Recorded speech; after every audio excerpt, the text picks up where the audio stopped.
Nous avons une question d'Emeric. Je n'ai pas sorti ma moto depuis des mois et on me dit de vérifier l'état des pneus avant de reprendre la route. Concrètement, comment je m'y prends? Alors Emeric, ce qu'on peut te conseiller avant de reprendre la route, c'est de vérifier l'état de tes pneus. Dans un premier temps, vérifier l'usure. Donc c'est très simple, hein. Il faut que tu regardes donc, les témoins d'usure de ton pneumatique. Ce sont des petites bosses situées dans la rainure du pneu.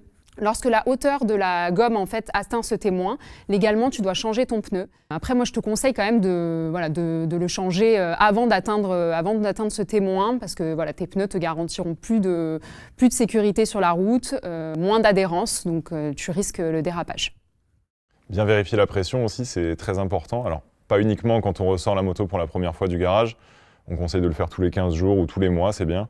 La pression, il faut la faire à froid. Donc, dès qu'on a sorti la moto du garage en roulant le moins possible et surtout en évitant d'attaquer trop fort, on fait la pression. C'est toujours le constructeur qui donne la pression recommandée. Donc, ça se trouve sur une étiquette qui est collée sur la moto ou alors à défaut sur le manuel du constructeur. Et aussi, Emeric pense à jeter un coup d'œil sur toute la surface de ton pneu, de vérifier donc l'état général, voilà, pour qu'il soit en fait, tes pneumatiques doivent être en bon état. Il ne doit pas avoir de déformation ou de craquelure, sinon ça veut dire que ton pneu est trop vieux et il mérite d'être changé. Alors une question de Isa. Quel type de pneu sera le plus adapté pour une utilisation balade sur petite route parfois dégradée ou mouillée avec une Triumph Street Triple? Alors Isa, il y a deux types de pneus pour ce genre de moto. On a les pneus Sport Touring, qui vont être plutôt des pneus routiers, des pneus hyper sport, donc des pneus plus typés sportifs, qui ont un entaillement plus faible que les pneus Sport Touring, donc ils vont avoir une meilleure adhérence. Il y a des inconvénients aussi, c'est qu'ils vont être un peu plus, ils vont s'user plus rapidement et ils vont être un peu moins bons sur route mouillée. Donc tout dépend de l'usage que tu auras. Effectivement, si tu roules sur route mouillée, ce ne sera pas forcément les pneus les plus adaptés et c'est aussi ceux qui vont durer le moins longtemps. Oui, c'est vrai que moi je te conseille quand même d'avoir plutôt des pneus Sport Touring.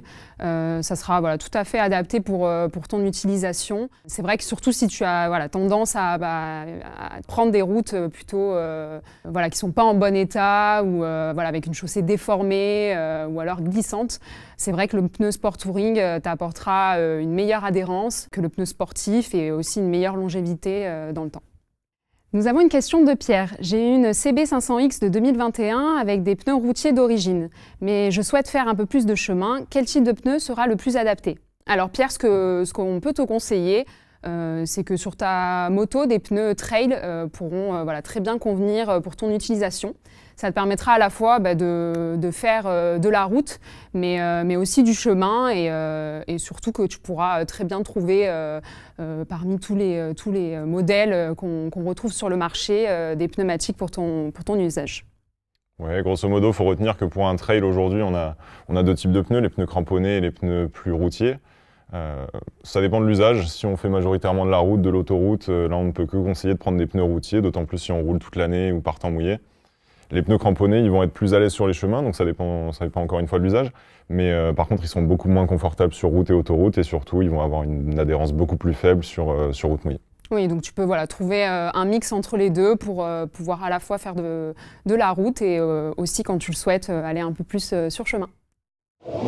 Alors Mathias, tu possèdes un T-Max et tu es très surpris de l'usure prématurée de ton pneu arrière, car après 4000 km parcourus, le pneu est à changer. Je fais environ 40 km par jour en ville et petites routes de campagne. À quoi cela peut-il être dû? Alors 4000 km, effectivement, c'est assez peu. Maintenant, le T-Max, ça reste un scooter très puissant avec beaucoup de couple, donc qui sollicite beaucoup le pneu arrière notamment. À retenir quand même qu'on a deux types de pneus pour les scooters, des pneus qui sont très sportifs et des pneus qui sont plus routiers. Les pneus sportifs, ils vont avoir une meilleure adhérence sur sol sec. Par contre, ils vont avoir tendance à s'user beaucoup plus rapidement et c'est peut-être ça le problème. Donc on te conseillera éventuellement de passer sur des pneus plus routiers. Oui, en plus, le pneu routier sera plus adapté par tout temps, donc beau temps ou pluie. Le temps de chauffe aussi sera plus rapide. Bon, tu as l'air quand même de faire pas mal de kilomètres, mais ça sera très bien adapté et ça t'apportera aussi une meilleure longévité de ton pneumatique. Alors une question de Xavier. J'ai actuellement une moto Aprilia Tuono 125. J'aimerais augmenter la largeur du pneu arrière. Quelle dimension maximale puis-je mettre en respectant la loi? Alors c'est vrai que c'est une question qui revient souvent. Est-ce que j'ai le droit de modifier la dimension de mon pneu pour avoir notamment des pneus plus larges qui ont un meilleur look? Alors clairement, non. On va s'en tenir à ce que préconise le constructeur de la moto. Il faut savoir qu'il n'y a qu'une seule montre qui est homologuée pour les motos. On ne peut pas vous conseiller de changer cette montre-là. C'est une obligation légale de respecter ça. Donc on ne peut que vous conseiller de rester sur la dimension d'origine de votre moto. En plus, Xavier, tu risques de ne pas être couvert par ton assurance si les dimensions de tes pneus ne correspondent pas aux dimensions d'origine. Tu peux aussi avoir un changement au niveau du comportement de ta moto, donc voilà, on ne te le conseille vraiment pas. Et tu trouveras bien évidemment des pneus adaptés si tu veux voilà, apporter un peu un look fun et sympa à ta moto. Alors une question d'André. Je conduis souvent en duo, est-ce que je dois vraiment prendre des pneus GT ou pas? Alors André m'a peut-être rappelé d'abord ce que c'est que des pneus GT. Ce sont des pneus avec une carcasse renforcée, donc ils vont être un peu plus rigides, ils vont avoir une meilleure longévité, donc tu vas pouvoir faire plus de kilomètres. Par contre, l'inconvénient, c'est qu'ils vont être un peu plus bruyants, probablement un petit peu moins confortables sur la moto.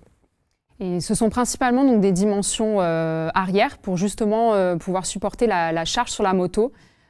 Surtout si tu as tendance donc, de rouler en duo ou alors voilà, de mettre des porte-bagages sur ta moto, ce sera complètement adapté pour ton utilisation.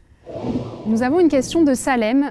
Est-ce que je dois prendre le même modèle de pneus pour l'avant et l'arrière?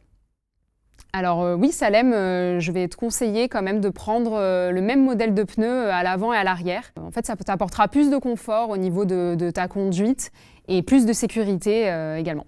Alors effectivement, on n'use pas forcément toujours de la même façon le pneu avant et le pneu arrière, donc il peut arriver qu'on ait besoin de changer l'un et pas forcément le train de pneus en entier. Donc effectivement, ça arrive qu'on ait un modèle différent entre l'avant et l'arrière, on ne le conseille pas. Si toutefois ça devait arriver, essayez de rester dans la même marque d'une part, dans la même gamme de pneus, et si possible dans le même modèle, dans sa génération inférieure, supérieure.